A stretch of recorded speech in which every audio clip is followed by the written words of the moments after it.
Hi, we're going to show you how to prepare your pots for glazing and then actually how to apply glaze today. You want to make sure that you have all your materials together, your whisk, your drill, if you're going to mix the glaze with the drill that way. I have my pots ready. They've been either wiped down or washed with water, and then they were allowed to dry, or they were removed from the kiln and they were brought immediately into the glaze room, but they are ready to glaze. So I've turned the wax on. It's come to temperature. It's liquid. The first thing I want to do is take my pots over, and do not drop your vessel into the wax. You want to gently place it down and in there. You want to get wax on the bottom of the piece and approximately 1/4 inch up. Remember that wax is permanent, and if you turn your piece upside down too fast after you wax it, this wax may drip down the side, and then we have an issue we need to talk about later. I'm going to glaze several pieces today, so I'm going to wax all of my work at one time. I suggest doing the same. That way you can move a little bit more efficiently as you're starting the glazing process.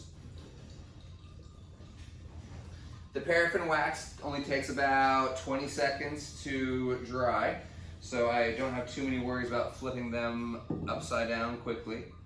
I'm going to have my drill. I've got the Coleman Black, which I'm going to use today. As I'm mixing the glaze, I don't hold the drill in one spot. I'm going to move it up and down and in a circle. If no one has used the glaze in several days, this may be a 1-minute process. Let's also remember that during the glazing process, if you decide to use Coleman Black several times over, you want to remember to stir it before every usage.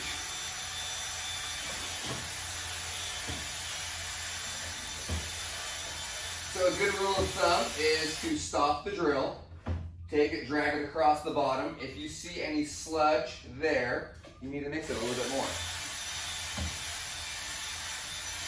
If you're more interested in a good arm workout, you can use your whisk. There should be a bucket of water in the sink, and when I'm done with this, I take it to the sink, I put that in the water, and I will clean that at the end of my session. First technique we're going to show you is how to dip an entire or one piece into an entire glaze. We have glazing tongs. You get a secure hold on there. You can give it a little shake if you're nervous. When I go into the bucket, I'm going to come in at an angle and come around this way, count to 2 to 3 seconds, and then be pulling out. So here we go.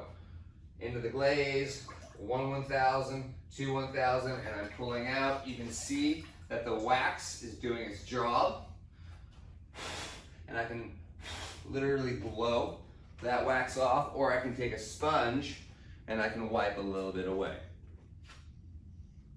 Place that down, slowly remove the tongs, and I'm ready to go to my next piece. I have this one, again, already waxed. With this one right here, I'm going to do a slightly different technique. I'm going to hold it and go down and in, and then I'll show you what happens after I do that. So once again, into the glaze, 1/1000, 2/1000, be pulling out. As I'm pulling out, I like to rotate the pot too. That way all the glaze isn't running off one side with a thick area, or a thick side and then a thin side. And then if I did this trick right, I went right down in the bucket and an air pocket got trapped inside of my vessel, and there's no glaze on the inside.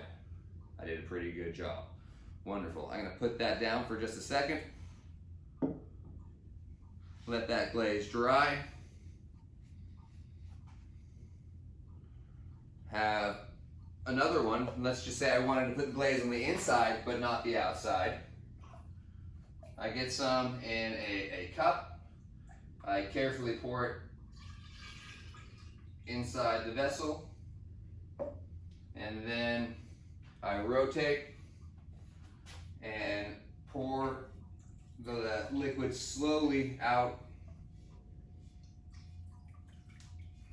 And then with either of these last two techniques, I can easily reverse this and pour glaze on this inside this one, and pour glaze or dip this one on the outside, and either have the same glaze on the inside or a different glaze on the inside and have a little bit of change that way. Thank you.